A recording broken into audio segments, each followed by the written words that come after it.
Hi Scorpio, welcome po sa ating channel at ito ay inyong Daily Gabay Tarot reading for June 14, 2024. Please be reminded kung naka-resonate kayo, comment down. Kung hindi kayo naka-resonate, ibigay niyo po sa iba kasi general reading po ito.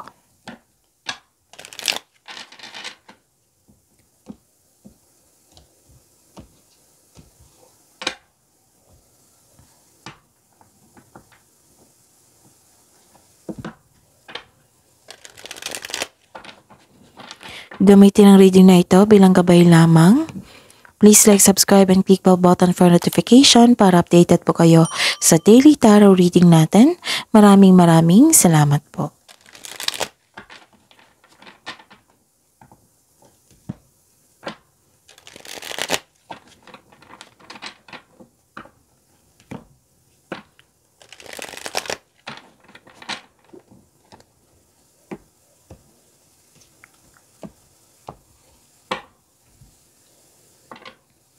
Spirits Guide, mga ganap po ngayong June 14, 2024 para po kay Scorpio.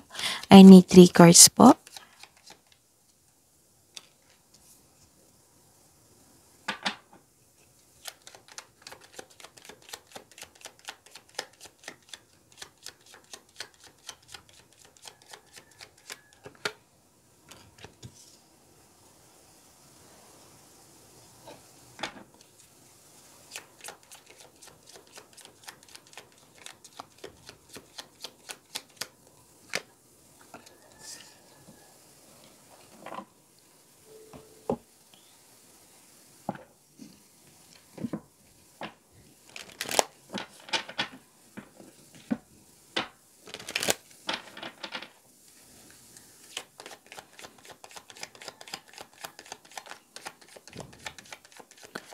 Spirits Guide, mensahe niyo po para kay Scorpio ngayong June 14, 2024.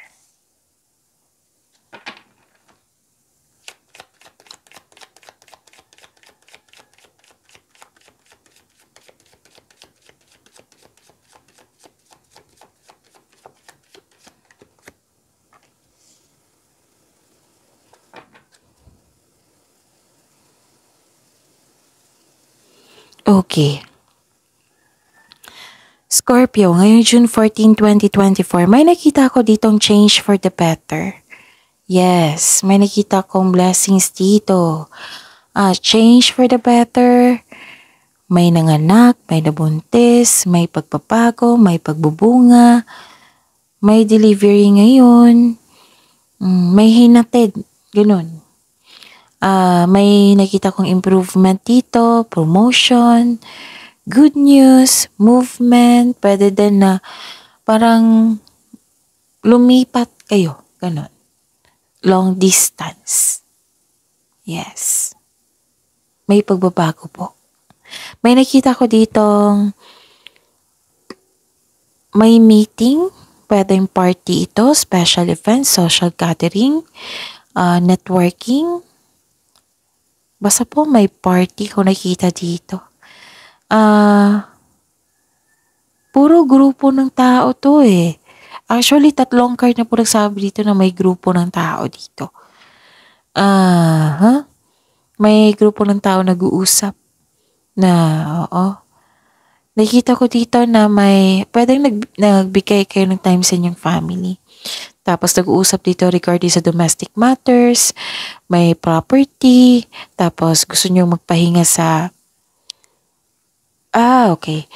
Nagkaroon ng time mag-connect sa nature, may growth din ako nakita dito, nagiging okay yung health nyo. Scorpio, which is good, ang ganda. So, ang message po dito, find a way to abundance, money. Find a way to abundance and competition. May competition. Summon courage and self-confidence.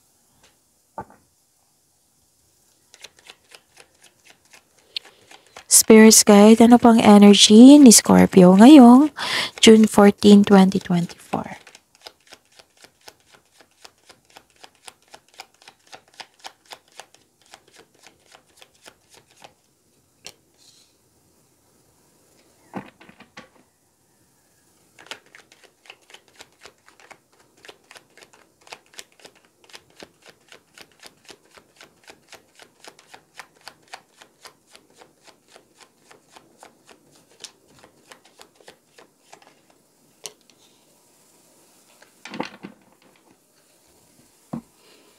Okay, reminder lang po. Please be reminded, Scorpio, na panoorin niyo po yung weekly Gabay Tarot reading nyo, June 11, 12, 13. At kung may naulit na mensahe dito, meaning to say, kailangan ninyong bigyan ng atensyon, solusyon, action. Baka kasi humingi kayo ng guidance sa universe at binigay ang mensahe dito. Or through your intuition, pero hindi kayo nakinig sa inyong intuition. Tapos, pinadaan dito, pinupush talaga yung mensahe kasi kailangan yung malaman. So, yun. At saka, sa mga suki ko dito na Scorpio, marami ako suki ko dito na Scorpio. Nice kong ipaalam sa inyo na open na po yung June 2024 monthly Gabay Tarot reading niyo po. So, PM niyo po ako for schedule. At sa mga bago dito na gustong magpa-personal reading, andito po sa description box, may nakapost dyan na link. I-click nyo po yung link na yan para ma-message siya po ako for inquiry and for booking. Okay? So, maraming salamat po. May nakikita ko ditong nagkasundo. Dalawang tao nagkasundo, nagkaroon ng promises, nagkaroon ng partnership, nagkaroon ng pagkakaisa, nagkaroon ng balanse. Ang sabi po ng card nyo po dito, may namuong relasyon. This card symbolizes shared feelings and mutual attraction, mostly romantic partnership ito. And this card tells you na this is a destiny card eh. So, isang malaking good news ito sa mga single dyan. So, maganda dahil parating na ang nakatadhana sa inyo. May nakita rin ako dito ang job opportunity or business partnership. Kasosyo. Grab mo na yung opportunity na ito dahil may nakita ko dito financial growth kasi this is a clarification of your cards here na may growth na magkakanap. Basta po planuhin ng mabuti at sipagan sa araw-araw. Ano pa? May nakita rin ako dito na so this is good kasi nag-decide kayo na i-let go itong grudges na ito. May releasing of emotions dito. Actually, Scorpio, may gustong bumalik sa past. Tapos mag-ingat din kayo sa isang tao na may gustong kunin sa iyo. May tao ditong ayaw mag-give up. May nakita rin ako ditong old grudges. Nirelease mo yung old grudges para maka-move on. May pagpatawad na mangyayari. Pwede din na pinatawad mo siya pero hindi na required na kausapin siya kasi may trauma eh. So, forgive someone in your own mind and heart para ito sa peace of mind mo. Kaya, this card advise you to accept and forgive yourself. Okay?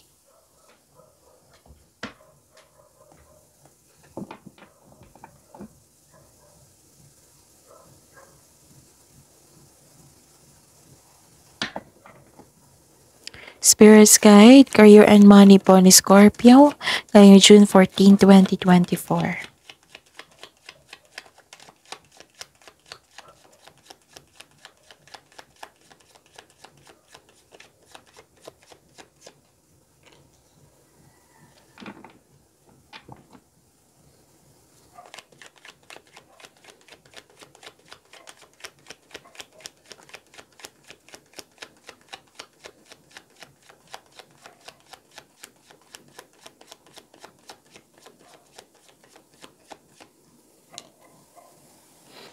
May pagbalanse talaga. Nag-iisip kayo, nagbabalanse kayo. Oo. Parang may gagawa kayo ng plano, binabalanse nyo yung mga ganap dyan, mga gawain. Tahimik lang kayo pero nakikinig kayo sa inyong paligid. Ganun. Kasi ayaw nyo na magkamali eh. So, pinag-isipan nyo ito ng mabuti at nagkaroon ng pagbalanse. At nakikita ko dito na okay. Dalawang card na po nagsabi dito na mag-ingat kayo sa taong masakit kong magsalita. Okay? Kasi siya yung dahilan baka magiging weak kayo. So, sabi po dito, summon courage and self-confidence. Kasi maaaring may kompetisyon na nangyayari dyan. So, nagpaplano kayo. Oo, nagpaplano kayo. Tapos, okay. So, wag niyong agad, yung binigay na offer, wag niyong agad bigyan ng aksyon. Kailangan ng pagpaplano para maging careful din kayo. Kasi ayaw nyo na magkamali dito eh. So yan ha, someone courage and self-confidence kasi may competition. Pwede din na may schedule yan, may, anong tawag nito? Deadline, ganon. May takot ka dito matalo oh. Mas nanaig yung nararamdaman mo eh, na parang nangihina ka, pero someone courage and self-confidence and find a way to abundance.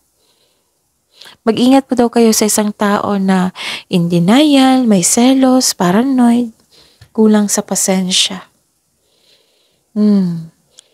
Tahimik lang kayo dito, pero alam nyo ang mga nangyari sa paligid nyo. Mag-take time po daw kayo at magkaroon ng matibay na plano bago pumasok sa proyekto, bago simulan yung proyekto, yung mga ginagawa nyo dyan. Nagbabalanse kayo dito. Ayaw nyo nang magkaroon ng failure, ganon. Tapos, may advice po ang card nyo po dito na don't hesitate too long. Kasi nag-iisip kayo eh. Don't hesitate too long. Listen to your intuition and choose options that make sense on a gut level. Okay? Kailangan maging kalma, magkaroon ng pagbalanse. Nagkaroon ng self-protection dito eh. Kasi alam mo na may isang tao na may hindi magandang intensyon. So, nagkaroon ng self-protection dito.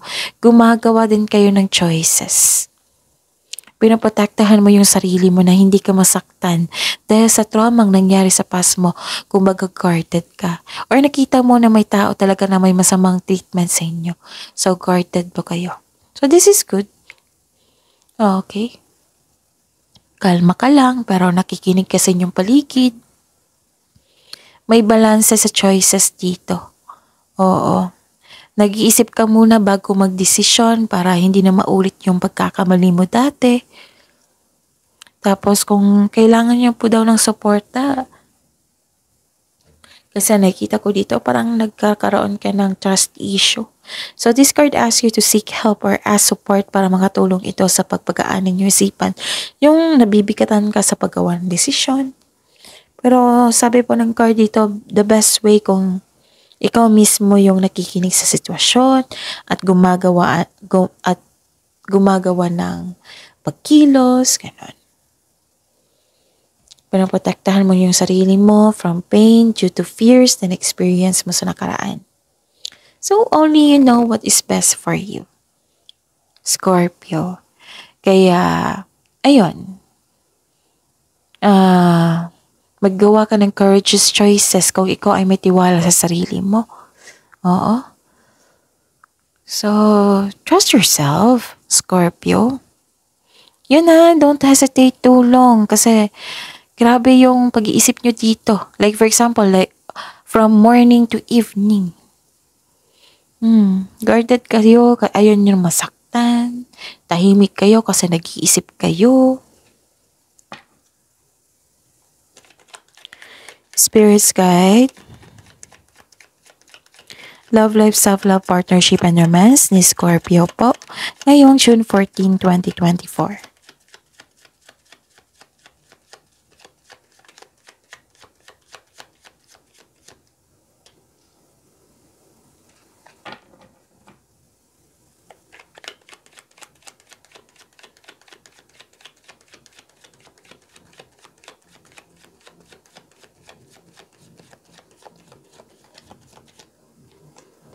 May ingay po sa kapitbahay. So, tapusin ko lang to ha. Mag-focus kayo sa aking mensahe, okay? Kasi hindi natin maiwasan yan. Okay. Sa love life nyo to, love life, self-love, partnership, and romance, may nakita ko ditong eagerness to learn. And may nakita ko ditong sa mga single dito, may parating po kayong partner na mabilis, aggressive, pwedeng bata pa ito sa inyo or youthful yung attitude. Para sa mga may relasyon sa buhay mag-asawa, excited kayo sa celebration, no? Kasi may celebration dito. Pwede monthsary ito, anniversary, para gusto nyo i-celebrate. Nagplano kayo dito, i-celebrate nyo. Tapos, Yon, nag-uusap kayo regarding sa past nyo na marami kayong natutunan. Okay. May nakita ako dito. Some of you nagkaroon ng sadness, grief. Some of you malungkot dahil sa pagkawala ng bagay or tao, or may naalala kayo sa nakaraan na nag-cause ng trauma sa iyo. So, ilang araw na ito, Scorpio. Kailangan yung pakawalan yan. Pakawalan ng inyong sarili. At, ayun, sabi po ng card dito, this is only temporary. Lilipas din po ito. I-acknowledge mo lang yung pakiramdam mo at i-express mo ito at ma-release. Kung kailangan iiyak, iiyak mo ito. Kasi itong pakiramdam mo ngayon, ang process niyan is, it takes time. The grieving process, it takes time. But it will not last forever. There is always a way out, Scorpio. Kailangan kasi natin, minsan, crying is a very healthy thing to do. Kasi it relieves stress, ease pain, and cleanses our soul. So, don't worry after nitong unos. May parating po na new direction po. Okay? Okay. So, ayun, I am hoping magiging okay na kayo. And take these messages, summon courage and self-confidence. Kung nakaranas kayo ng challenges ngayon or may struggle po, then i-process mo ito and i-release. Take action anyway. Kung emotion to Scorpio, kailangan mong i-process yan. Kasi ilang araw, kung hindi ako nagkakamali, ilang araw na po ito na hindi kayo makalet go sa nakaraan. Yes, I know, mahirap. Pero kailangan mo itong i-process at i-let go para sa pagbabago. Huwag niyong pahirapan niyo po. Huwag niyo pong pahirapan ang inyong sarili. Love yourself more. Intindihin mo yung sarili mo. Kung nakaramdam ka ng bigat, lungkot, nahihirapan ka, then i-process mo. Alam ko naman, matapang kayo. So, baka naghalo-halo na yung pakiramdam mo ngayon. Pagod sa trabaho, pagod sa kakaisip, pagod sa isang tao. Kailangan mo ng pahinga dito. Kung nag-overthinking ka, then get out of your head. Magkakaroon naman ng new direction po. Change for the better. And I'm hoping na, yun, let yourself free from sadness kasi deserve mong maging happy. Deserve mong maging masaya. Kung nawalan kayo, kung may nawala,